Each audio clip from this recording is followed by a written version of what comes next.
5 नवंबर है, मैंने पहले भी कहा था 29 अक्टूबर सच लेके आएंगे सबके सामने। जो डाइवोर्स हुई थी, क्यों हुई थी, सबको बताना चाहते हैं।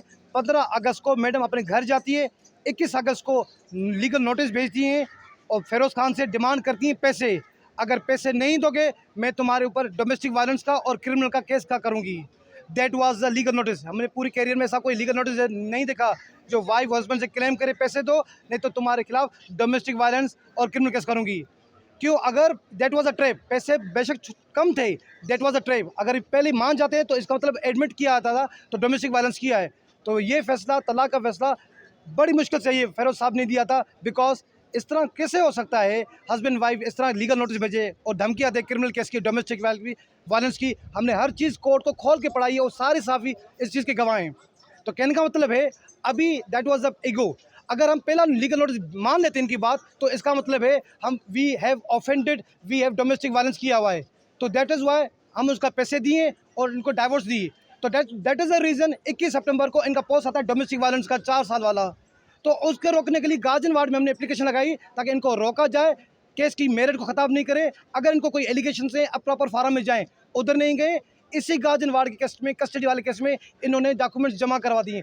एडमिनिस्ट्रेशन ऑफ जस्टिस क्या होता है वो बताता हूँ। कोई भी डॉक्यूमेंट जमा होता है स्टेटमेंट के साथ होता है और बताया जाता है कोर्ट से, परमिशन ली जाती है, ये मैं ये डॉक्यूमेंट जमा करवा रहा हूँ। इन्होंने कोई परमिशन नहीं ली, इन्होंने स्टेटमेंट नहीं ली, इन्होंने ऐसे जमा करवा दिए। कोर्ट का प्लेटफॉर्म मिसयूज़ हुआ है, उसी प्लेटफॉर्म का मिसयूज़ हुआ है। जैसे विकीलीक्स यूज़ हुआ था, ऐसे सोशल लीक्स हुए थे हमारे साथ, तो डैमेज हुआ था, नुकसान हुआ था। That was the whole reason of the claiming the illegal threatening किया गया था, ब्लैकमेल किया गया था। तो that is the reason of the divorce. ये चीज़ आप कोर्ट में बता दी है, हमारा डिफेम हुआ है, तो जाहिर सी बात है अब कैसे हम मेंटेनेंस इतना एज पर द रिमांड, क्योंकि ये इलीगल डिमांड बार बार रिवाइज होती जा रही थी। और अब ये कहेंगे इसका फॉरेंसिक दो, इसका भाई वकील का माइंड ही फॉरेंसिक होता है, 2-3 सवाल करके पता चल जाएगा। जैसे इन्होंने कहा जना में आंख सूजी हुई है, जना के लेटर में क्लियर तौर पर लिखा है फेस का एक्सरे करवाओ, वो एक्सरे नहीं करवाया, इन्होंने मोबाइल से सारे एक्सरे लिए हैं। कैसे के करेंगे फॉरेंसिक तस्वीरों? क्या आप एक्सरे करवाया है तो जमा करवाओ ना एक्सरे ऑफ द फेस, 2-3 सवाल करेंगे, सच पता चलेगा। और हमने यही कहा था सच कोर्ट को सबको बताएंगे, और यही रीज़न है। मेरी गुजारिश है सब दोस्तों से, आप मीडिया में एक एसओपी बनाओ, जिस पे भी अगर इल्ज़ाम लगता है, एलिगेशन लगता है, तो आप जजमेंट का वेट करो, जस्टिस का वेट करो, बजाय उसको बायकॉट करो, उसको बैन करो। दैट इज़ क्योंकि नोमान निजात साहब ने ये चीज़ बार बार कह चुके हैं, अपने सीनियर एक्टर से सीखें आप, ये आज हो चुका है। फॉर द फ्यूचर ऐसी एसओपी बनाओ ताकि इंटरेस्ट प्रोटेक्ट हो। हमारे मुल्क में एक मशवरा आसान होता है और एलिगेशन लगाना आसान होता है, मगर भुगतना वो है जिस पे ये एलिगेशन लगा हुआ है, जिस पे ये दाग लगा हुआ है। तो वी रिक्वेस्ट करते हैं आइंदा। जी सर, तशद्दुद नहीं किया फिरोज खान ने, सर सर एप्लीकेशन उन्होंने मूव नहीं की, ये झूठ पकड़ा। इनका लीगल नोटिस, अपना दिया हुआ लीगल नोटिस जो पहाड़ की तरह है, वो पकड़ा, वो कोर्ट को पढ़ के बताया सर इन्होंने अगर पैसे नहीं दोगे तो डोमेस्टिक वायलेंस का केस करेंगे और क्रिमिनल केस करेंगे। कैसे हस्बैंड कैसे ज़िंदगी गुजार सकता है जो वाइफ के है पैसे दो, नहीं तो ब्लैकमेल हो जाओ, नहीं तो पैसे दो, नहीं तो मैं केस करूँगी। सुपरस्टार अपनी जगह पे था, मगर उसको सच पे फतह था, दिल पे फतह था, कानून पे भरोसा, आप जैसे साफियों पे भरोसा था, अपने एक्ट्रेस पे भरोसा था, मगर उसका सब भरोसा तोड़ दिया आप लोगों ने। अच्छा, ये इल्ज़ामात लगने के बाद आप क्या समझते हैं कि फिरोज खान को कितना इंडस्ट्री में नुकसान हो रहा है और मजीद कितना नुकसान उठाना पड़ेगा? भाई इसका जवाब ये, सच और इज्जत अल्लाह के हाथ में है। एक दफ़ा देता है तो बार बार भी दे सकता है। अभी नुकसान हुआ है माली तौर पे? ऑब्वियसली क्योंकि नुकसान इसको नहीं कह सकते, ये मिसअंडरस्टैंडिंग क्रिएट की गई थी। और हमें इधर दो कहा कैमरा बोलते हैं हम लॉ अबाइडिंग है, भाई लॉ अबाइडिंग सारे दोस्त हैं, लॉ अवेयर नहीं है। आप कानून में बात इस तरह नहीं कर सकते। इसी बात से हम मीडिया को रिक्वेस्ट करते हैं, सोशल मीडिया को रिक्वेस्ट करते हैं, एक्ट्रेस को रिक्वेस्ट करते हैं, बिफोर जजमेंट आप अपना जजमेंट नहीं दो। किसी का कैरियर ख़राब हो रहा है, किसी का ज़िंदगी ख़राब हो रहा है आपकी वजह से, आपके एक रिएक्शन की वजह से। You have to see the other side of story. मेरे ख्याल में ये लोग स्लोगन होना चाहिए, हैशटैग होना चाहिए, you have to see other side story in the future. हम इस केस की बात नहीं करें, इन द फ्यूचर।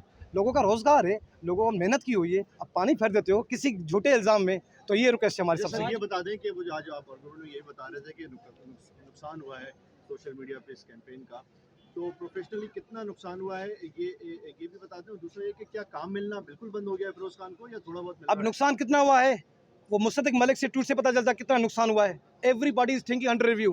भाई हम दुआ करते हैं ये इतफाक किसी के साथ ना हो एलिगेशन का। जब आप पे सिविल और क्रिमिनल चार्ज लगेगा तो हम पूछेंगे, फेयर ट्रायल ड्यू प्रोसेस तो मांग रहे हैं। मैडम को अभी भी एलिगेशन हैं, हमारे पास सबूत बहुत हैं, हम दिखाएंगे। भाई सबूत क्यों, केस स्टार्ट करो ना, इन्वेस्टिगेशन स्टार्ट करो, डोमेस्टिक वायलेंस का FIR करवाओ ना। आप धमकियाँ क्यों दे रहे हैं? पहले लीगल नोटिस में धमकियाँ दी, फिर इनका भाई आकर देते कैमरा में धमकियाँ दी, हमारे बहुत बहुत सबूत हैं, सबूत सारे सच्चे हैं। भाई फॉरेंस वकील का माइंड ही फॉरेंसिक होता है, 2 मिनट में पता चलेगा सबूत कैसे सच्चे हैं। अच्छा ये बताएं कि आप डिफेमेशन का केस करने जा रहे हैं इस मामला पर, क्योंकि कह रहे हैं कि नुकसान हुआ है हमारा और जगनसाई भी हुई है, तो क्या कहेंगे? देखें मसला पहले ट्वीट से हमने कहा था we expect respect and support and respect, after all she is the mother of the minors. अब उनका गलती का तो नहीं करेंगे उसको penalise, after all she is mother. बच्चों की वजह से we will still extend the respect, still extend support. हमारा नुकसान हो गया, हमें ऊपर वाले पे भरोसा है, आप लोगों के दोस्तों पे भरोसा है, इंशाल्लाह ये रिकवरी हो जाएगी। इंसान का ये भी खुदा की तरफ से एक आजमाइश होती है। फिरोज खान की मुलाकात हो रही बच्चों से, कोर्ट की डायरेक्शन क्या है? 2 बजे तक मुलाकात होती रहेगी बच्चों की, और जो मजीद जो मेंटेनेंस का किया था तो हमने सारा सच, मैडम का जितना ईगो था सारा बता दिया। उसके बेसिस पे आप लायबिलिटी डिटरमाइन करें, 20,000 लायबिलिटी और प्लस एजुकेशन एंड मेडिकल जितना भी इनवाइस देंगे अनलिमिटेड करेंगे, अनलिमिटेड। मगर pocket money 20 is a reasonable, क्योंकि ये कंटेंजेंट लायबिलिटी है, एक दफ़ा इस्टेब्लिश हो गया तो करेंगे। अब मीडिया का क्या रिएक्शन आएगा, डायरेक्टर्स का क्या रिएक्शन आएगा, मुसद्दक मलिक साहब का क्या रिएक्शन आएगा, तो we have to request, you have to see the other side of story. And मैं तो कहूँगा अब इसमें आसिम साहब एक गाना बनाएंगे, we have to see the other side story. ये आपको कहा गया है कि करंट जो मंथली इनकम है फिरोज खान की वो भी जमा कराएं, तो वो आप कब तक? वो उन्होंने कहा था डिटेल्स जमा करवा लें, हम एक डिटेल्स जमा करवा देंगे कौन कौन से हमारे प्रोजेक्ट अंडर रिव्यू हैं, कौन कौन से चल रहे हैं, बिकॉज वी पेनलाइज्ड। हम इसका दावा नहीं करेंगे मैडम के, और सोशल मीडिया पे एक चीज़ चल रही थी, FIR हो गई, डिफेमेशन हो गया मैडम के खिलाफ। हमें कोई डिफेमेशन नहीं किया, हमें गार्जियन वार्ड में एप्लीकेशन दी थी। मकसद था हम डे 1 से इसके खिलाफ थे, सोशल मीडिया में बात नहीं जाए, हम डे 1 से ही कहे थे मैडम को एलिगेशन से कोर्ट में जाए, प्रूव करे। मगर इस कोर्ट का प्लेटफॉर्म यूज़ करके, प्रूफ के हिसाब से यूज़ करके लोगों ने समझा अभी सबूत जमा हुए सज़ा मिलेगी। अभी ट्रायल स्टार्ट ही नहीं हुआ, इन्वेस्टिगेशन स्टार्ट हुई नहीं, प्लेटफॉर्म यूज़ किया जाए। तभी तो कहते हैं लॉ अवेयर है, लॉ अबाइडिंग कोई नहीं है, लॉ अबाइडिंग है आप लोग, लॉ अवेयर नहीं है। कानून का पता होना चाहिए, क्या बोल रहे हो मैं कैमरा के साथ। ठीक है, थैंक यू सर।